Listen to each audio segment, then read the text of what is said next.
Hey guys, Tag here with Magnum. I want to do a quick rigging video to show you my 5 favorite applications for the 6-inch Wormser. We'll start with the power fishing techniques. First off, we'll go with a bladed jig here. I like to cut about 1 inch off that 6-inch Wormser, and it's very simple. We're just going to thread it right onto the bladed jig. Nice and straight.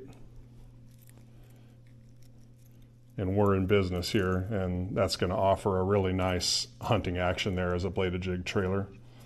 We'll transition over here to the spinnerbait. What I like to do with the spinnerbait here is to make it into a split tail trailer. So I'm going to cut it right down the middle like so here.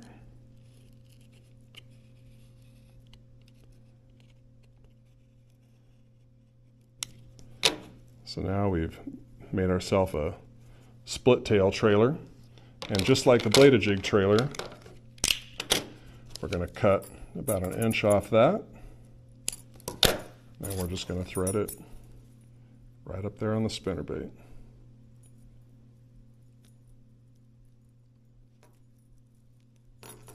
Nice and straight. There you've got a nice spinnerbait trailer there. Now we'll talk about a few finesse techniques with the 6-inch Wormser. We'll start with the drop shot. 4/0 Roboworm rebarb hook made by Gamakatsu. This is a great hook. Excellent hook to land ratio. Gonna just put it in here, 1/8 to 1/4 inch inside the head of the worm. Gonna slide this up here on the barb. I'm just gonna do a simple tech expose here. Put it in, I've got that hook point exposed, and then I'm just gonna tuck it right back inside so it's nice and weedless, but I'm going to get a good positive hook set. As far as the dropper length, anywhere from the length of the worm up to about 12-18 inches depending on the conditions. Next we're going to talk about my favorite shaky head style jig head. This is the Gamakatsu Tricky Head. Excellent jig head. Very similar to rigging the Roboworm rebarb hook. We're just going to go in about 1/8 of an inch. You don't want to go in too far with this one. You can see the gap between the head and this barb here is pretty small. So I'm going in just about 1/8 of an inch. And I'm going to make sure that I slide it up on there so it's nice and secure. That's not going anywhere. And then again, just a simple tech expose, just like I did with the drop shot.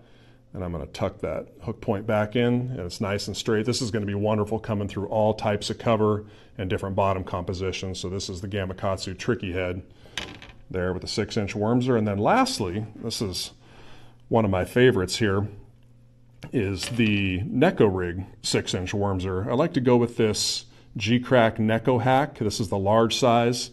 Just going to go down about 1/3 of the way down the worm and insert this Neko hack. Depending on how you want your hook oriented, you can either have it perpendicular or parallel.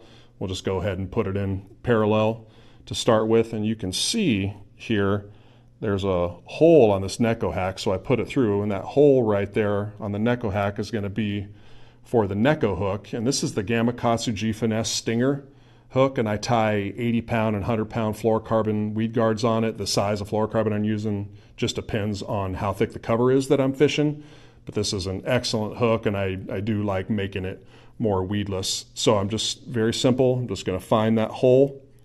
Going to go ahead and put it in the Neko hack,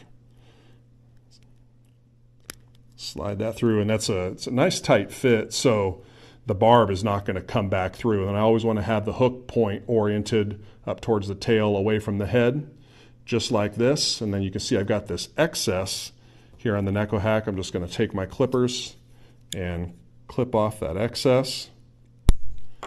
And so there you've got this Neko rig. Then lastly, I've got a Gamakatsu TG tungsten nail weight there. I don't know if you can see this in the camera, but it's got these little barbs on it. That's going to prevent the nail weight from coming out. They don't give these tungsten nail weights away, especially with the recent price increases. So we want to make sure we're not losing nail weights. So once you put that nail weight there in the nose with those barbs, it's never coming out. So there you've got your 6-inch Wormser with a Neko rig.